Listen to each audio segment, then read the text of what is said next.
Hello and welcome to the Spark of Ages podcast. For the next hour, we're going to be discussing one of three central pillars of go-to-market, which is sales. And as most of you already know, sales is often about having your own company at the right place, at the right time, with the right customer. But what I'm fascinated about is how much the sales process has changed, especially in the world of technology here in Silicon Valley. And specifically how SaaS marketplaces like Amazon Web Services or AWS have fundamentally changed how startups work and thrive. Our guest today, Ankur Srivastava, is someone who can speak to these dynamics and how they've changed so radically over the last 15 years. Together, we'll explore how the advent of cloud computing and how his former company, AWS or Amazon Web Services, grew to be such a dominant marketplace, which really enabled the rapid innovation and invention that technology companies here in Silicon Valley and worldwide are known for. So some of the key takeaways you can expect from this episode: how entrepreneurs can expand their skills and can become better at sales, a brief overview of how AWS and cloud have changed the startup ecosystem, the power of marketplaces for companies looking for growth opportunities. As always, I'm your host, Rajiv Parikh, and the CEO and founder of Position Squared, an AI-driven growth marketing company based here in Silicon Valley. I'm fascinated by how big world-changing movements go from the spark of an idea to an innovation that reshapes our lives. In every episode, we do a deep dive with our guest about what led them to their own eureka moments and how they're going about executing it, and perhaps most importantly, how do they get other people to believe in them so that their idea could also someday be a spark for the ages. If you like what you hear, please take a moment to rate it. Your feedback is what drives our show, so take 30 seconds and say hello.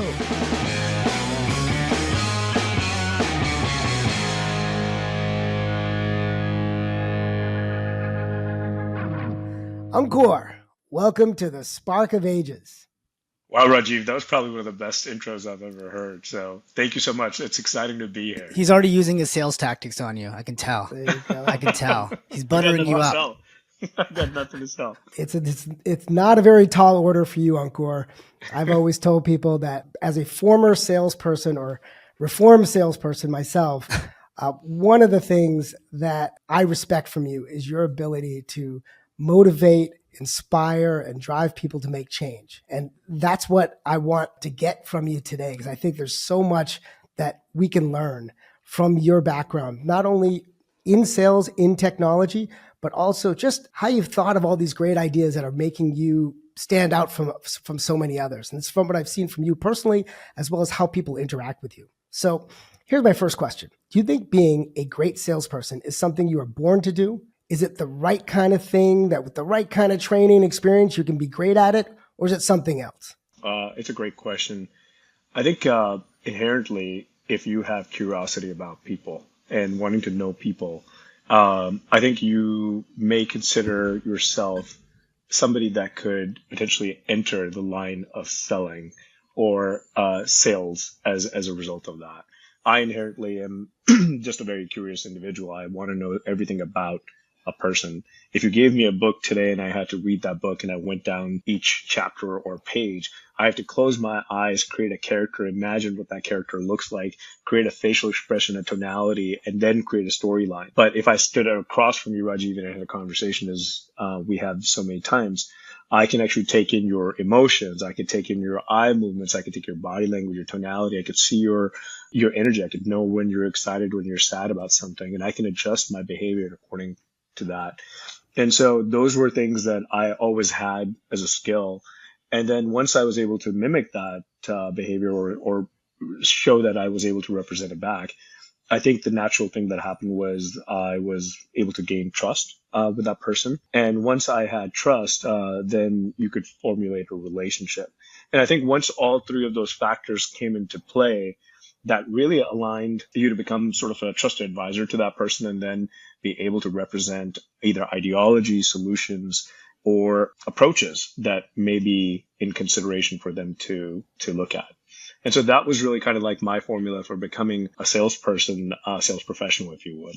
So this is, now I'm getting up in years here, and I'm down in LA. I'm the younger brother here, and I'm not in the Silicon Valley universe, but I sort of realized I'm also a salesperson, even though I'm an artist. Like, aren't we kind of all salespeople? Like, there's probably something to, Yeah, would you say there's something to admitting that early on, no matter what field you 100%. go into, and maybe sharpening and honing those skills? 100%. If you think about what happens when you're born as a kid, you naturally are taught to ask for things. Mom, I want that. Dad, I want this. And what happens is we as parents actually eventually shut a lot of those muscle memories down. We go, no, nah, you can't have that. Sorry, not available. And what these kids are doing are simply negotiating with you. So you are Right. absolutely right, Sandeep, that it is an inherent trait that you already have. And then you get to your 20s and people pay hundreds of thousands of dollars for negotiation classes to just get to that no again, or to be able to just say, hey, I want this thing. And so one of the things that I do with, even I'm a girl dad, I have two daughters. I really wanted to make sure it wasn't a fast no that we got to whenever they wanted something. It does happen once in a while where I'm just like, I'm just not going to happen. But Yeah. most of the time, No, it's you a cannot run discussion into the point. street. You cannot really, exactly. But Come most win of the me time, over. yeah, exactly. Yeah, you're like, Most okay, of the so time, sell me on this second piece of cake you want, which by the kid. way, ice cream they always win on, right? So I'm not a big sweets guy, but guess what? Every night there is ice cream in the house.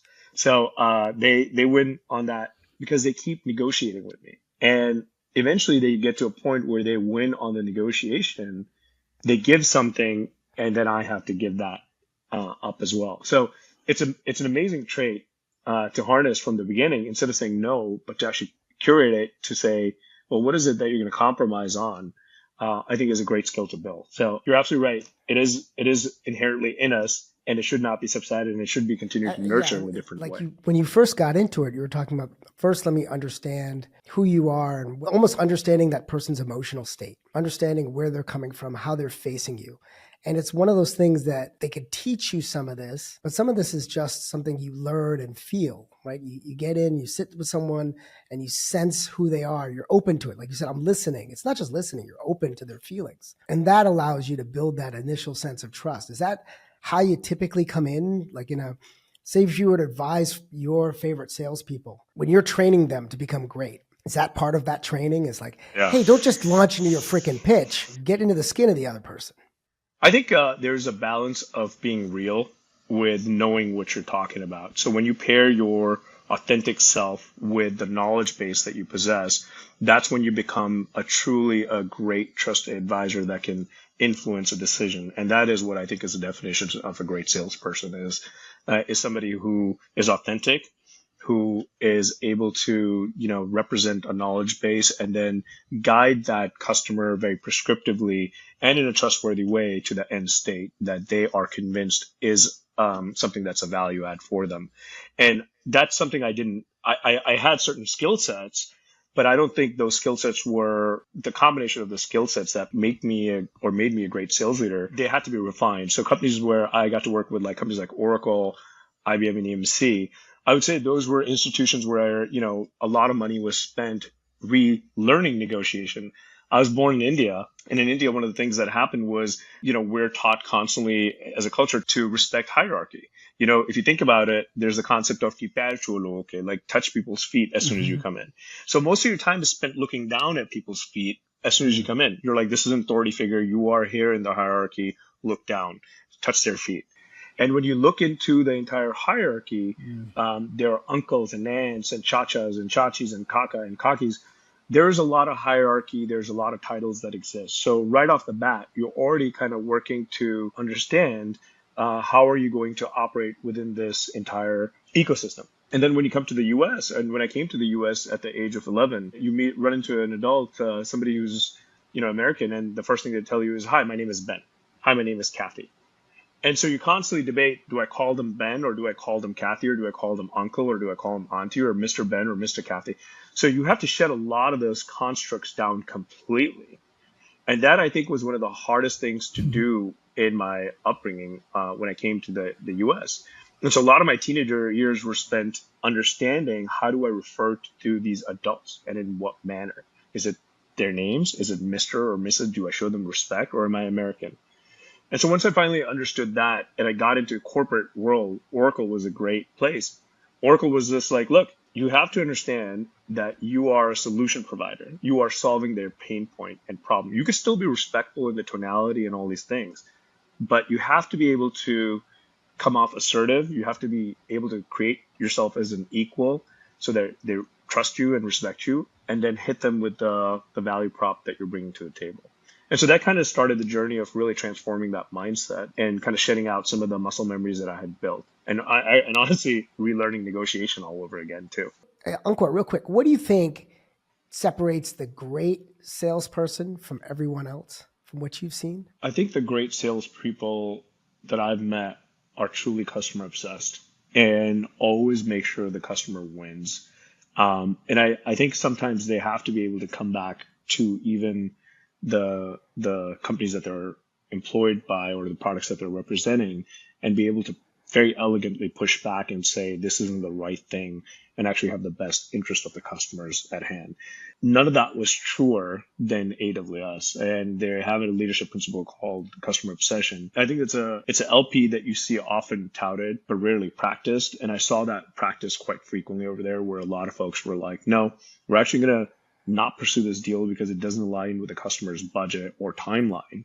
And what we'd rather do is actually focus on getting the tech really accurately developed with the customer for their product so that when they are ready to consume these services, it makes the best amount of sense.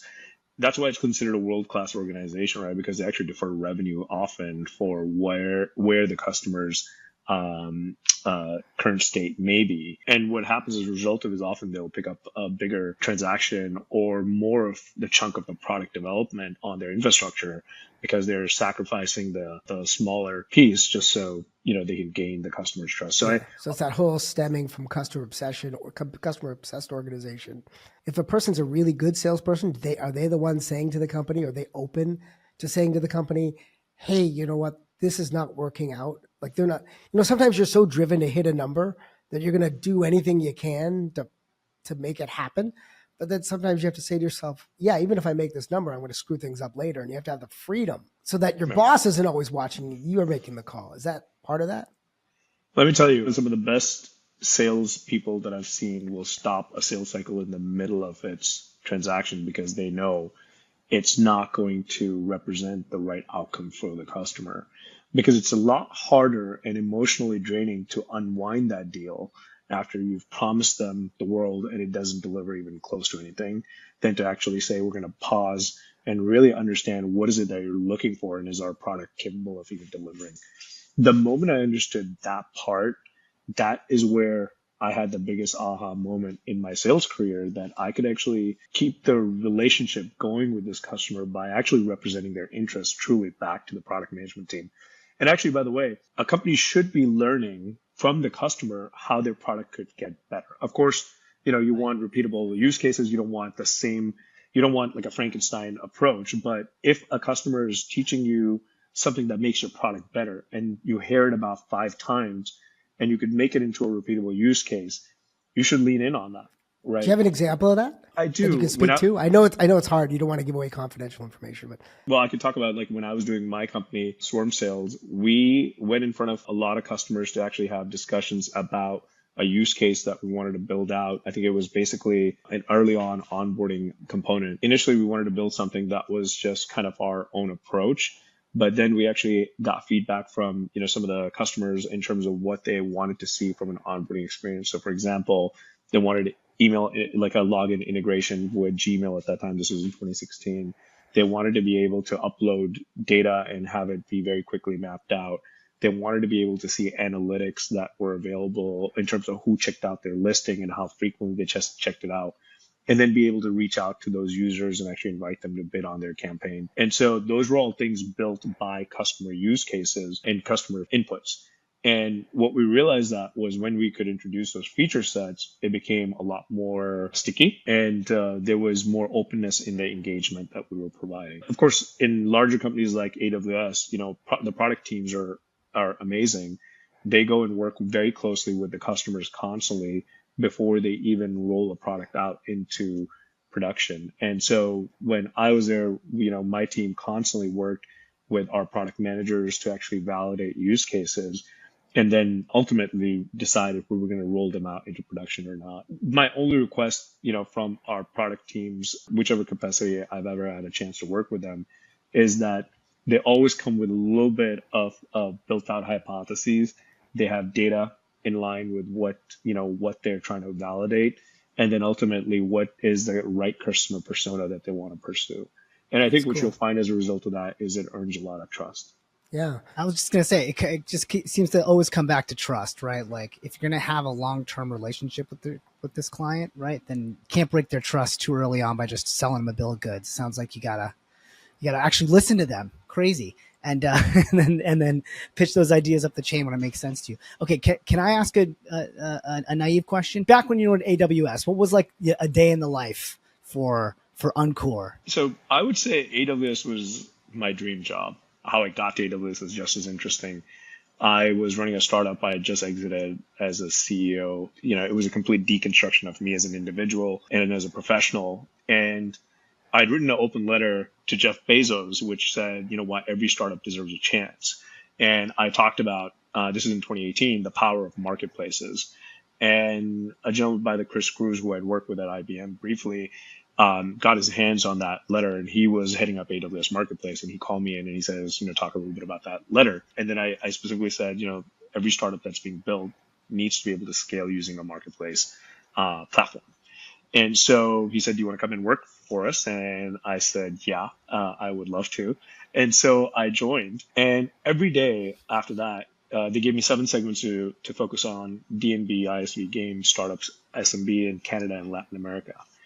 And every day, we had to succinctly figure out how to take customers and ISVs, these are companies that are built on top of the AWS infrastructure or hyperscaler, and be able to get them to cross-engage and ultimately review the product, test it out, and then deploy it, and then purchase it.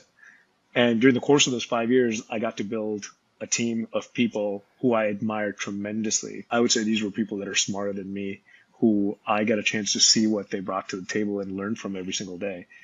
And what the day in life looked like was every single day we focused in on a customer engagement with an ISV and just saw what took place and how could we remove friction from it.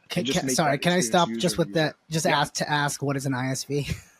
Yeah. Sorry, they're independent software vendors, and what that means is that these are companies like Datadog, Snowflakes that are basically built on top of AWS's infrastructure, but have their own products, services, typically delivered as a SaaS solution for customers to use to solve enterprise problems that they need. And Rajiv, you already just knew to make that, it simple. right? So here we go. ISV, software vendor, independent software vendor. In the old days, not too long ago, you would buy the, remember, as a floppy disk, where you would buy that and they would put it on your local computer or a local or a server if you were in a network, and you as a company controlled all of that yourself. Right. Then along came this notion of SaaS. Many say that was well, there's the internet, right, where you can get access to many computers and many applications on many computers. That came along. Then there became the notion of not just can I access information off of all these places, I can actually get my application from somewhere out there that's not controlled by me. And that's this notion of SaaS, or software as a service, SaaS, 2 capitals on each end. That was pioneered by our friends at Salesforce, right, where they took the notion of a sales automation or CRM, customer relationship management system, basically initially where you put all your sales records, contact records in one place. And then when Amazon came along, they said, wow, we're doing all this stuff in e-commerce. We're enabling people to buy all this stuff that online. Why can't we, as part of making it more scalable, more distributable, we can take some of these things that we've built, we can share it with other customers. And so Jeff Bezos is running the company. This guy named Andy Jassy, who actually was in the same class with me in business school, we collaborated on this notion of AWS, Amazon Web Services. Let's take the different software, the different capabilities, compute, storage, and then eventually software, and enable people to just buy it with a credit card, right? Incrementally. So before, you'd have to buy, even if you bought whenever you did a startup or any kind of company, you'd have to buy a bunch of hardware and you'd put it in your data center, and then you'd offer it to people if you're distributing that service over the internet. But then Amazon took it a step further and said, no, you can just buy it from us, and you don't have to have a minimum price. Just swipe your card and start up and buy a bunch of compute buy a bunch of disks, buy a bunch of database, and they're off and running. So Ankur smartly sees in this world that not only can Amazon Web Services offer this compute that they build themselves, but or offer the companies can actually take that what they're building, like he was talking about Snowflake and MongoDB or these security services, they're already running on Amazon Web Services. Why not open that up to everyone buying through Amazon? Just like if I'm selling shoes or I'm selling gear on Amazon, I can go from either Amazon, buying it from Amazon or buying it from Amazon through another supplier.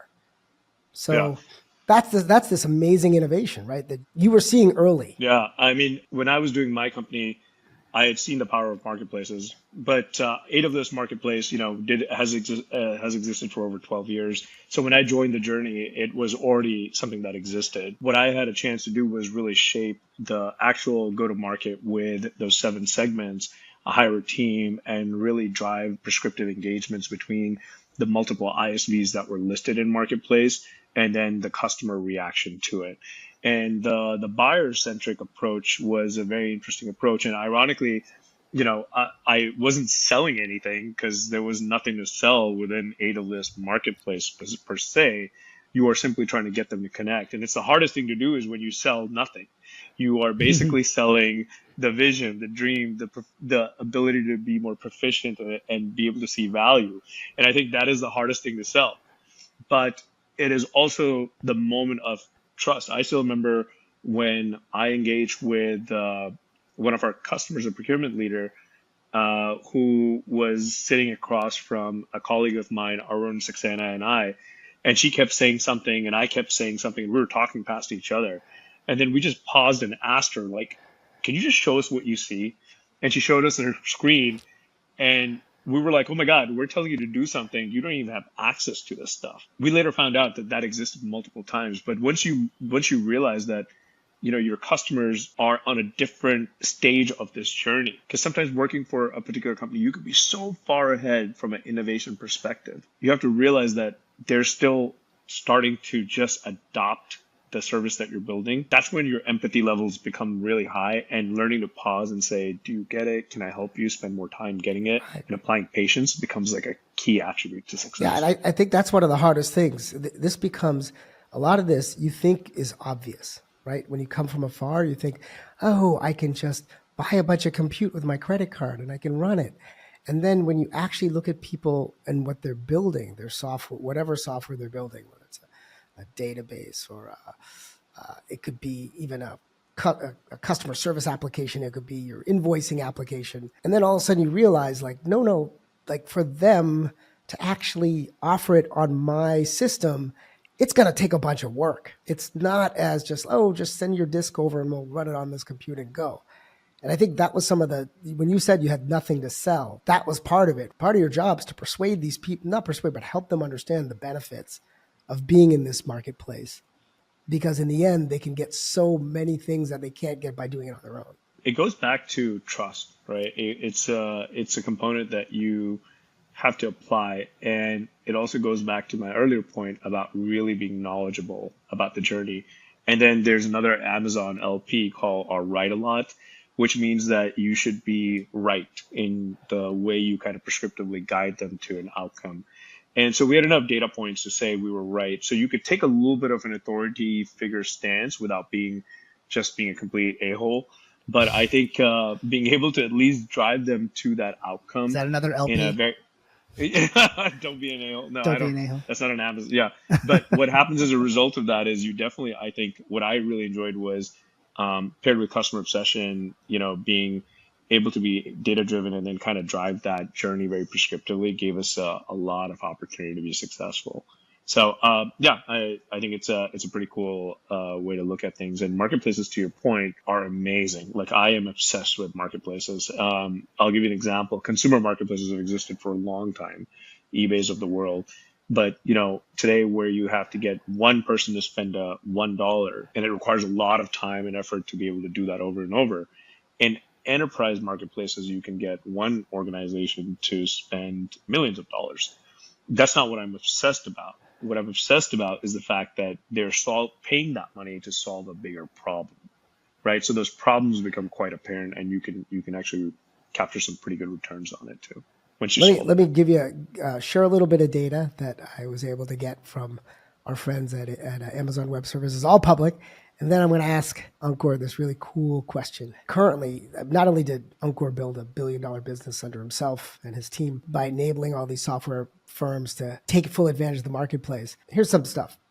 4,000 plus software vendors, ISVs, 300 plus data providers, 1,300 plus channel providers, 15,000 listings in over 30 countries, 70 categories, 300,000 active subscribers, and 2.5 million active subscriptions. We are talking about tens of billions of dollars committed year to year. And I think it's something like 300 billion plus dollars committed to these hyperscalers, Amazon Web Services, Google, cloud services, Azure, and Oracle. So just an amazing amount that has shifted to this world.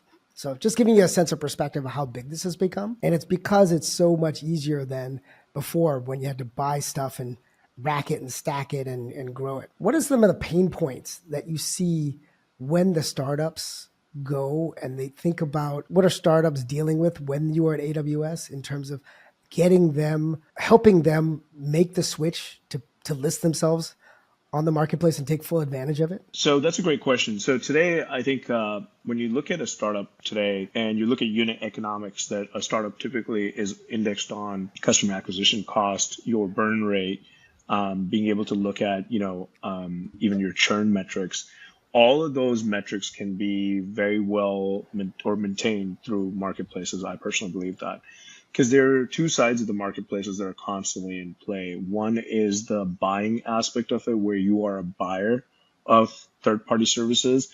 And then the second is the selling aspect of it, where you are a seller. And I can't tell you how many times I have to go and remind people that they are a buyer and a seller. And somebody says to me, well, I sell a consumer product, so I am not a marketplace candidate. And I have to say, well, you probably generate a lot of data. And as you pointed out today, there are over 300 plus data providers in marketplace. I think that number may be updated. But you could see that everybody today is a creator of data or a consumer of data. So you're absolutely always going to be a buyer and a seller. And I think where I index on a lot of the conversation is when you talk to CEOs, they're like, we want to use marketplace to sell. Of course, that's great. There are some mechanisms that are quite well built in marketplaces that can accelerate the selling part. And companies like AWS are innovating really fast with their partner ecosystems to actually facilitate faster access to customers, product engagement with those customers, and then ultimately conversion to a paid environment. So that streamlines your customer acquisition cost.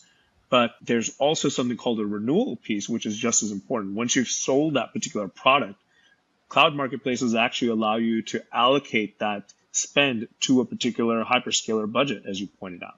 There's $300 billion committed to it. So why would you as a startup try to go find your own budget and get that place? Instead, get yourself committed to one of those cloud marketplace, or sorry, hyperscaler budgets. It was interesting. I was in a meeting recently and somebody said, what do you think happens with all the spend management software? And I don't think I even thought about it. And I said spend management exists because somebody didn't manage their spend. So what we're in today is the era of spend allocation. And that means if you're not going to be able to find your budget in one of these hyperscalers, you probably have a target on you. And so the way the renewals work is if you haven't shifted yourself under one of those hyperscaler commitments, you have a target on you. And if a CFO is going down the row on the expense books and sees you as a $2 million or $3 million spend, they're going to go back to that internal stakeholder and say, hey, why did I just make a $200 million commitment to one of these hyperscalers and I still have an outlier cost for $2 million? Chop it off, go find this service from the hyperscaler and subscribe to it. Right. So because it's so much easier, right? You go to the hyperscaler and the good part is you already have a major contract with them. All the security stuff is taken care of. All the governance stuff is taken care of. All the contractual stuff is taken care of. I think this speeds up the process by like 30, 40%, right? In terms of being able to buy, being able to sell and buy. And I see this as a big problem. A lot of people don't see that. They build their website, they build these connections. They don't see that there's so many ways to improve the sales cycle like this. And then once you're signed up, like you say, you're part of this underlying budget that is harder to unpack than it could be if you just have a separate line item that you have to go fight And for. then, let's talk about the cost of sales metric, which is just as high. Today, companies are spending anywhere from, if you're a SaaS provider, anywhere from 30 to 45%, maybe even 52%, to be able to acquire those new customers. That means you're making money, but you're putting a big chunk of it back to acquire new customers. In cloud marketplaces, your margins are about 1 to 3%, right, is what you're paying. So because your renewals are now protected under the hyperscaler budget, you actually have to spend less time trying to preserve those renewals. Your internal stakeholder could continue to use that product and create more dependency on it without it constantly being scrutinized as an out of budget or as an outlier function. So that becomes a pretty interesting component that I don't think a lot of people invest into. If I was to ever build a startup or go into being an entrepreneur, if I was to stand in front of CEOs and tell them what to do, I would maniacally focus on building a cloud marketplace strategy as a first strategy, both as a buyer and a seller. And if you're only building for one, you're missing out on the massive amount of savings that exist on the other side. That's amazing. So now, like Amazon or AWS is number one, and now there's a situation where there's AWS pioneered this. Then along came Microsoft with Azure, and there's Oracle, and I know IBM's doing the regulated marketplace. You want to just comment on that world because you're not there anymore. You can talk about it freely. Yeah, I mean, I got a chance to have a front row seat to the innovation, and I think publicly it's available that AWS has 70% of the market share when it comes down to the cloud marketplace space. The customers, going back to it, are really the ones driving the demand. And so today you have, AWS as a cloud marketplace, 2 GCP is right there. Azure's, I think, number 2. But there are actually 9 cloud marketplaces that exist. And if you think about what those cloud marketplaces look like, Salesforce, for example, is probably one of the largest ones, where within their app exchange, they have a ton of ISVs listed. Salesforce as well. Yeah. Yeah. So I personally have my own view on what I think cloud marketplaces need to be able to do. One is, they all need to be able to list. So today, all 9 provide that capability and list their ISV. These are software vendors that have some type of integration into the service that they provide, which can help drive the utilization of that service. The second thing that all of these cloud marketplaces need to do is transact. And there are 3 of them that do that today, which is AWS, Azure, and GCP. The third is they all need to be able to provide some level of data back to the customers and their ISV partners. That's a little bit of a restrictive thing because of just privacy issues that exist. And then, of course, workflows as well. And so that is the opportunity area for the next 2 that I don't think exists right now. And I think that's where the market should be trending very, very soon on that. I'll throw some more numbers at our audience here. So back in 1999, 15% of all IT spend was on cloud. The number today in 2024 is 60%. So it's pretty massive. More. Actually, it feels like more than that, but the trend is definitely that way. My friends who are in senior spots at some of these companies are talking about now with AI, how they're securing pretty massive infrastructure deals even before the apps are built. So there's a lot going on here. So now let's shift a little bit, Ankur. You've talked about how big this is, how exciting it is, how this helps innovation with a lot of startups. One of the cool parts about presenting at the AWS Partner Marketplace event that I did the other day was seeing how many cool companies were coming up out of nowhere and literally building themselves overnight. Let's shift into what got you to move down this path. Did you know you always wanted to work with tech companies? And how'd you discover that this was your gig? It's funny. I think there was something probably preordaining it. And I am a big believer in signs that the world kind of gives you. And in 2016, I launched my own marketplace. And I think it was just because I saw a problem that existed and I thought marketplace could solve that problem. I actually didn't know I was building a marketplace when I first started. A good friend of mine, Robert Chetwani, came in and said, "You're building a marketplace," and I was like, "Oh, interesting." And then he kind of taught me, sort of the flywheel effects and how to look at the analytics and data as a result of that. And so once I started that in 2016, I had zero experience in marketplace. Today, I sit in front of you with 8 years of marketplace experience, comparatively to what I learned from the dynamics of a consumer marketplace, hybrid enterprise marketplace, to where I got a chance to operate a portion of AWS marketplace was extremely exciting, and I would never pivot off of it because I'm just constantly so excited about the value chain that it brings to the table. And if I look at my previous state where I was a sales guy, now I get the power of being able to, if you look at sales cycles, which are identification, demo, pilot, infosec, legal, procurement, ultimately deployment, and then fulfillment, and then renewal, I can impact every one of those stages through marketplaces. And so when I was working with my team, we got to literally influence each one of those stages and successfully graduate customers to a purchase decision and successfully graduate ISVs to a deal. And so when we saw it succinctly come together and somebody clicks a button and completes a transaction, that's magic. Right. Yeah. And so there's Is more. that like the buy moment? Like, is that your big thrill? Like, I don't know about you, but like for me, one of the things I love learning about is revolutions, right? Yeah. And or what creates a movement. And then in sales, it's that moment of buy. I'm obsessed. I love figuring out what makes that click. What about you, Ankur? I know you're that guy. It's exciting. I'm not gonna lie to you. Like, it's pretty exciting when the buy moment happened.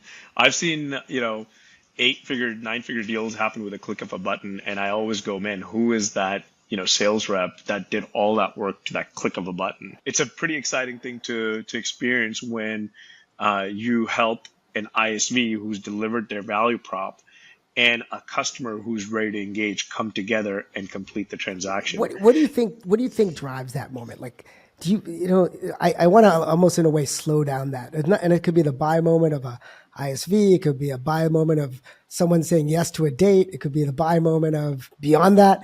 There's all kinds of these buy moments, and I just wonder, do you like sit back and say, I wonder, like what needs to come together, like the personal, the emotional, the business, everyone connecting together. There's like a magic in it. So listen, if a customer is engaging with an ISV or a vendor to review their solution, the customer has a major pain point. And when they find that both the ISV and the customer can come together and solve that pain point, that is the eureka moment. And I think what's happened in the past is because sales cycles are so dated, or decision-making processes internally within the company are so dated, that by the time they actually get to the actual signatures, there's been so much time lost, there's been so much buyer's remorse, or there's been so much thought processes that happen that you now have indecision that kicks in. And if you truly solve a problem, then they should be able to truly transact at that moment. Now, I'm not saying that governance be sacrificed and processes be sacrificed, but I think there is a path to innovation acceleration that exists. And that has been really the key to marketplaces that I've found.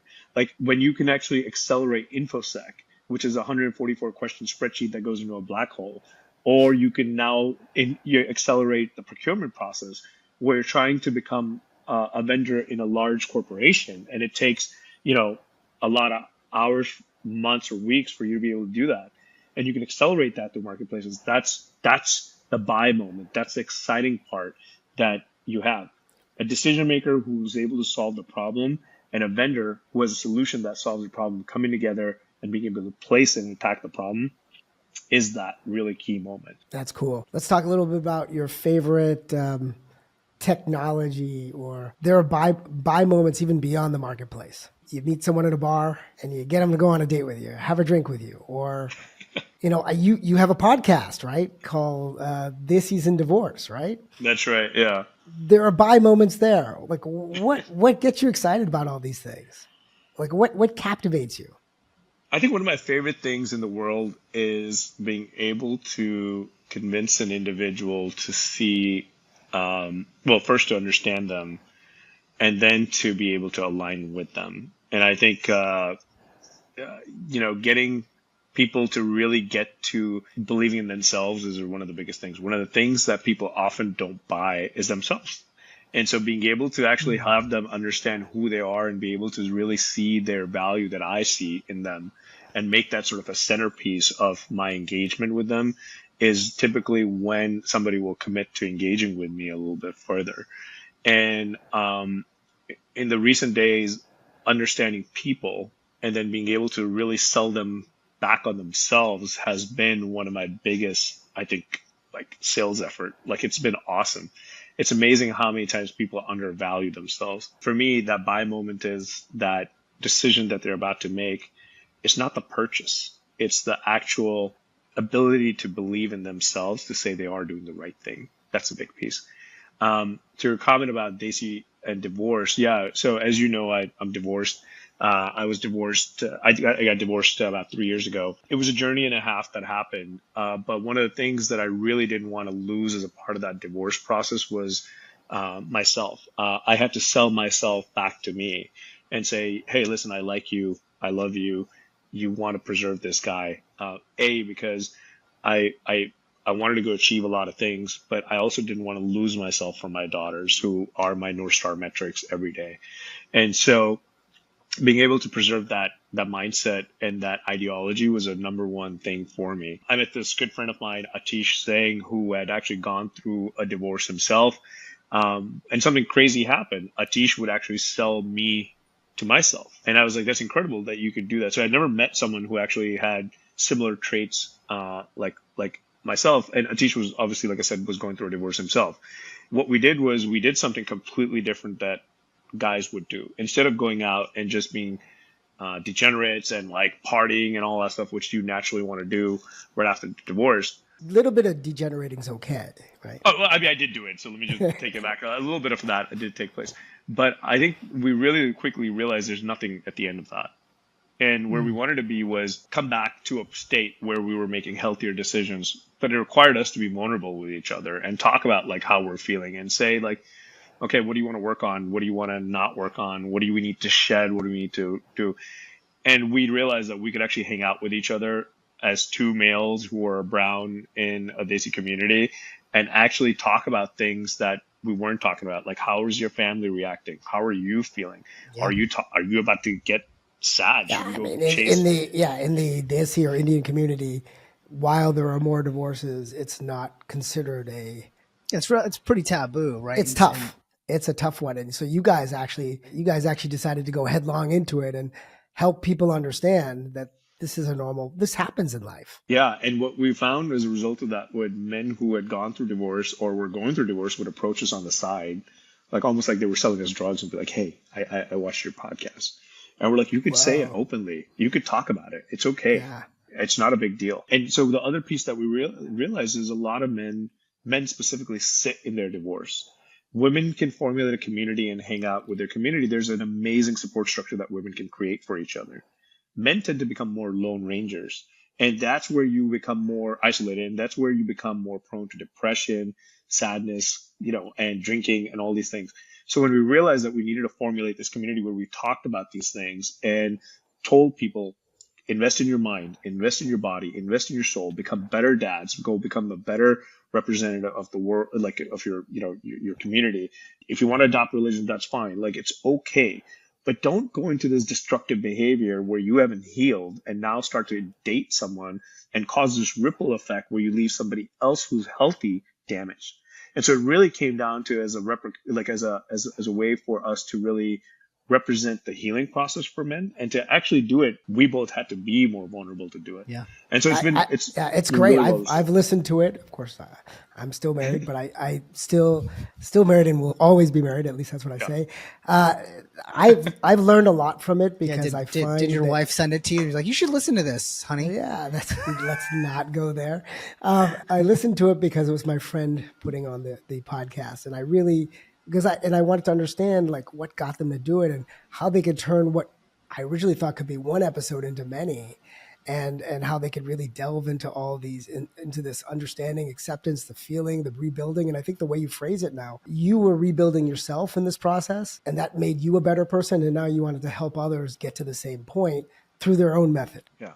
And by the way, one of the key is to really find peace. Like, you don't want to be in hate and turmoil because there's just destruction that happens continuously. It's about healing and moving forward and then actually being vulnerable when you show up. I think so many people go on first dates and they ask this question, which is like, what are you into? What are the things that you like? No, we get into the hard conversation of like, tell me, what are your traumas? How did you work through them? And what are you doing to fix it? So then I could decide how I want to show up for you and engage with you moving forward. And it's okay if it's too much, maybe it's not the right time. But if it is the right time, at least you know what I'm working on and we can partner to figure that out. Right. And so that's where the podcast, I think, really indexes. Fun fact for you, we are big advocates of marriage. Like I would get married again with the right person. And so I totally believe in love, a total romantic, but maybe not, maybe that wasn't my person, but that's okay. She gave me 2 beautiful daughters and I appreciate that part. But now moving forward, I do feel my heart's open and I feel like I'm available emotionally to meet the right person and engage in a healthy way. And that's awesome. I love that. Okay, now we are going to play the Spark Tank. Yeah, so right. Ankur, seems like you're doing a lot of self-healing and you say you're ready, but I'm not sure that you're ready for this. So I'm going to welcome the listeners back, our fellow entrepreneurs and digital hustlers to the Spark Tank, where 2 founders enter and one accidentally reveals that their burn rate is higher than a SpaceX launch. Today we are putting your knowledge of sales to the test. So in one corner, we've got my brother, Rajiv. And normally I say something deprecating here about him and how he's going to be trounced by the challenger. But in this case, I actually know that my brother is pretty awesome at sales. He's actually quite good at sales. But here's the rub. In corner 2, we've got Ankur, okay, who my brother actually describes as the best sales leader he's ever been around. Okay, so I don't know. Is this a manipulation tactic? To set himself as the underdog? I'm not sure. We'll find out. All right. So right now I'm going to present to you 3 statements about sales, 2 of which are true, and 1 is a fabrication designed to sound true. So can you separate the genuine strategies from the cleverly disguised fakes? Get ready to flex your sales savvy and prove that you're not just a master of persuasion, but also a discerning judge of the truth. You ready to get started? I'm ready. Let's do Bring this. it on. Let's go. Okay, Let's bring go. it on. So I'm going to read 3 statements. You're going to pick which number, 1, 2, or 3, you think is the false statement. And then on the count of 3, you're going to reveal 1, 2, or 3 at the same time. So then you can't cheat off each other. All right. So wait a minute. Okay. I'm gonna reveal which one is the false statement. Which one is the false statement? That is correct. 2 or true. You got it. So, all right, we're going to start with the classics of sales techniques. Okay. So you've heard of these techniques before. Probably the famous example here, the foot in the door technique, right? Involves getting a small commitment from the customer first and then makes them more likely to agree on a larger request later. Okay, so that's just the example. All right, so here are 3 other techniques. One of these is not a real technique. Number 1, the door in the face technique. So this involves starting with a large request that is likely to be rejected and then following up with a smaller, more reasonable request. Entry number 2, the but you are free technique. Now, this involves giving the person a sense of freedom and autonomy while making a request. Now, this can make them more likely to comply. And then entry number 3 is the chameleon close.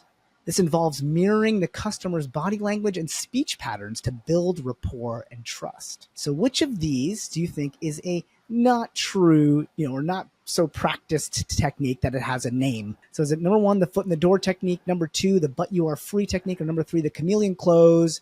Answers in Wait. Number 1 is door in the face, right? Door in the face. Yeah, That's right. Foot in the Door in the door face. by putting a door in the face. Ready? 3, 2, 1. Okay, you both think that the door in the face technique is not true. Well, guess what? You couldn't be wronger, the 2 of you. So I'm sorry. That's right. This technique is. I think it's number 2. true If it's not number 1, it's technique. number 2. This is a true technique. That is. So the whole idea is it works because the second request seems much more reasonable in comparison to the first. Person feels a sense of relief and is more likely to say yes. For example, the example given here is the Watergate scandal. So during the investigation, prosecutors initially asked for access to all of President Nixon's tapes, a request the lawyers refused, but then they asked for specific tapes, which the lawyers eventually agreed to, which eventually led to the resignation. Which seemed more reasonable, they were able to give. So yes, in fact, Rajiv, you're doubly wrong because it wasn't number 2. The but you are free technique is a technique that increases compliance rates by up to 50% compared to simply making a request by saying, hey, you're free to choose whatever you want. You can walk out this door, no problem. Go to that other car dealership, no worries. Gives them a sense of freedom, right? So the chameleon close, while mirroring is part of being, building rapport, there's no established sales technique with this name. So thus it's the plausible. But maybe, you guys can start one. Right. Interesting. We're going to create one now. We're going to do that. I don't know. The chameleon close just sounds bad. So I don't know. I feel like that's the best thing, is to mirror the other person, is to adopt the style of the other person, because it makes them more comfortable. Yeah. Well, I think you do mirror a lot of the behavior, but I think I could see why you wouldn't want it in a close, because I think then it would come off a little bit. Yeah. So it's often like a psychotherapist or a therapist technique. Yes. So it's more that than it is a sales technique. So I should have known that, because I did use it, when we were doing marriage counseling. So that should have been something. The mirroring I should have used. So okay, all right. Hey, maybe it's time to employ the sales. That's okay. I would have got it. All right. No matter what, I would have got. Don't worry, we're expanding. We're moving out. Okay, we're moving actually back in time to ancient global trade hubs. Okay. Yeah. So. So these are true marketplaces. Yeah, these are the original, the OG marketplaces. Okay. So Greece. So testing your history here. At Trajan market in ancient Rome, you might discover the literal meaning to the word bankrupt, which has surprisingly a violent origin. It was from when a merchant couldn't pay their debts. His banco, or his money table, was broken or ruptured, rendering him unable to continue trading. So that is where the term bankrupt came from. Maybe, allegedly. We'll see. That's number one. Number two is located in ancient Egypt. The Bazaar of Ramses was renowned for exotic spices, textiles, and luxury goods. And now legend has it Cleopatra herself once purchased a live crocodile here as a gift for Julius Caesar. Or number three, if you say Marco at the Grand Bazaar in Constantinople, you might hear Polo shouted back to you by Marco Polo himself. Yes, this incredible market was renowned for its variety of goods, and that even attracted Marco Polo, the famed Venetian traveler. And he was said to have been awestruck by the sheer size and diversity of the market, where he would often get lost. So, which is false? Number one, the ancient Roman place where bankrupts happened. Number two, Cleopatra buying a crocodile in ancient Egypt. Or number three, finding Marco Polo at the Grand Bazaar. Here we go. 3, 2, 1. Damn it. Okay, you both said 2. All right. And guess what? 2 is correct. So congratulations. You guys both get a point. That is true. Cleopatra, it is, probably didn't buy a crocodile. Okay. So that's the, I was like, yes. I mean, how would you I don't know. Do the Nile have crocodiles in him? I haven't researched it enough. I mean, I didn't know exactly. Well, your instincts were correct. Congratulations. You both get a point here. And yeah, it's kind of cool that bankruptcy, at least for me, I was like, oh, that's what okay. I didn't realize that. But yeah, it was involved in that seemed to make sense. Yeah. Also, the Marco Polo piece is a pretty...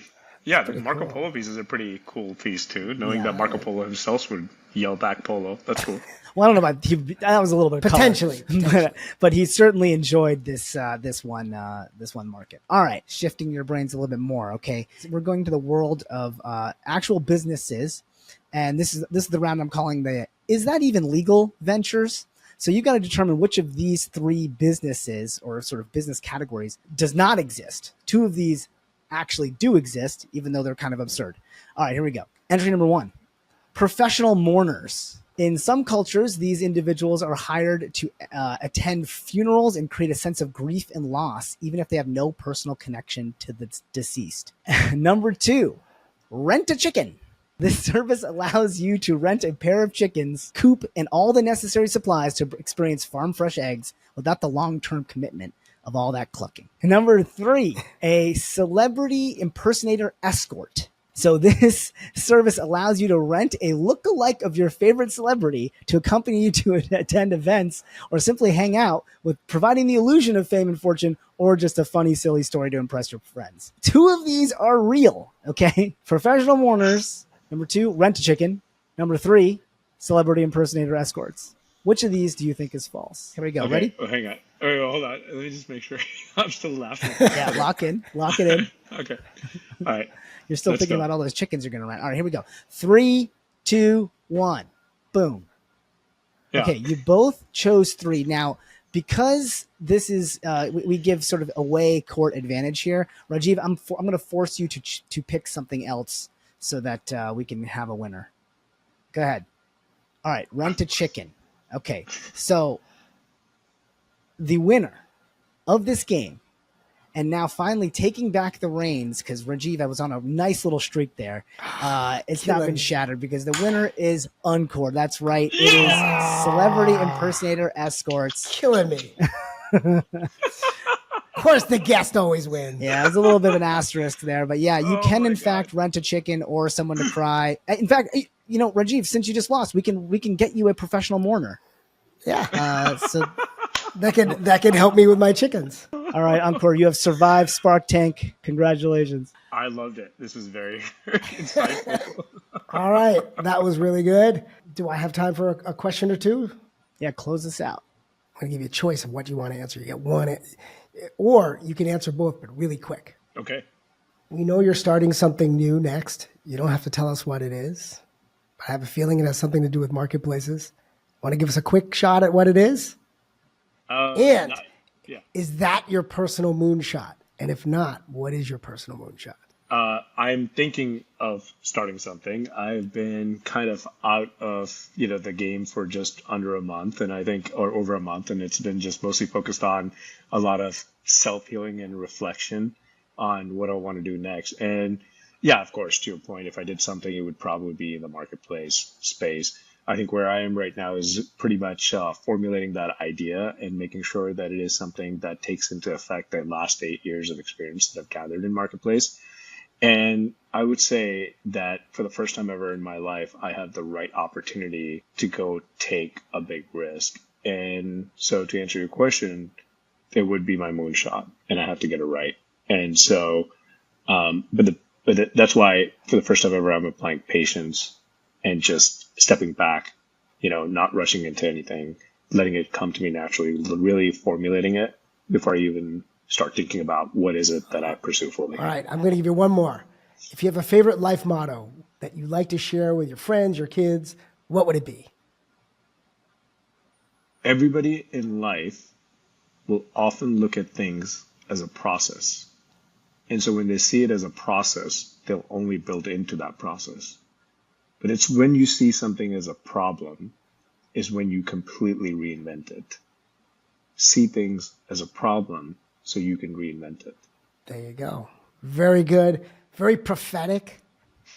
And how about this one? When you see people, I've seen you do this, you always find something nice about them, even if you meet someone randomly anywhere. Why do you do it? I can detect energy. And often the way I'm built, I index on the most positive thing about a particular person. I can always find the most positive things about people and make that the centerpiece of how I engage with them.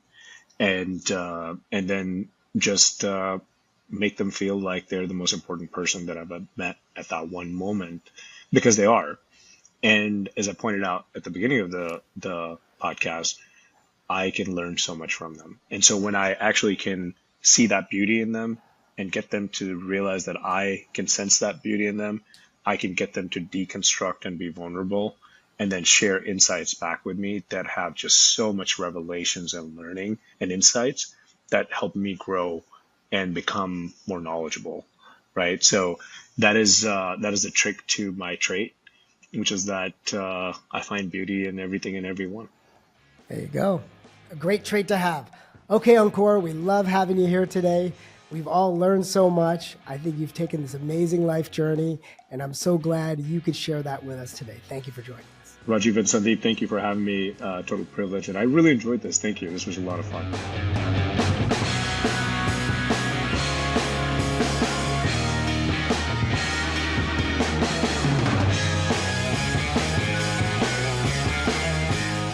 Yeah, this was so much fun.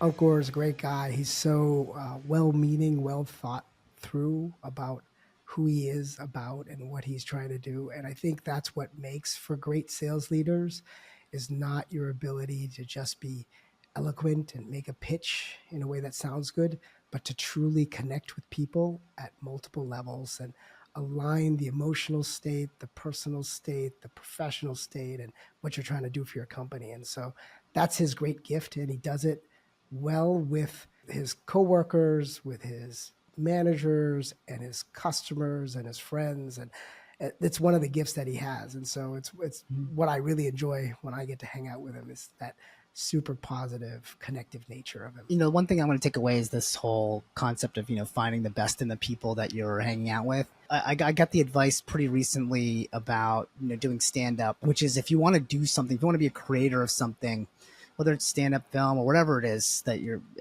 businesses or whatever, I think rather than looking for the critique in those things, look for the things that you love. You can't be a critic. You can't be a stand-up critic and a stand-up comedian, really, it was the point. And I feel like that applies to people.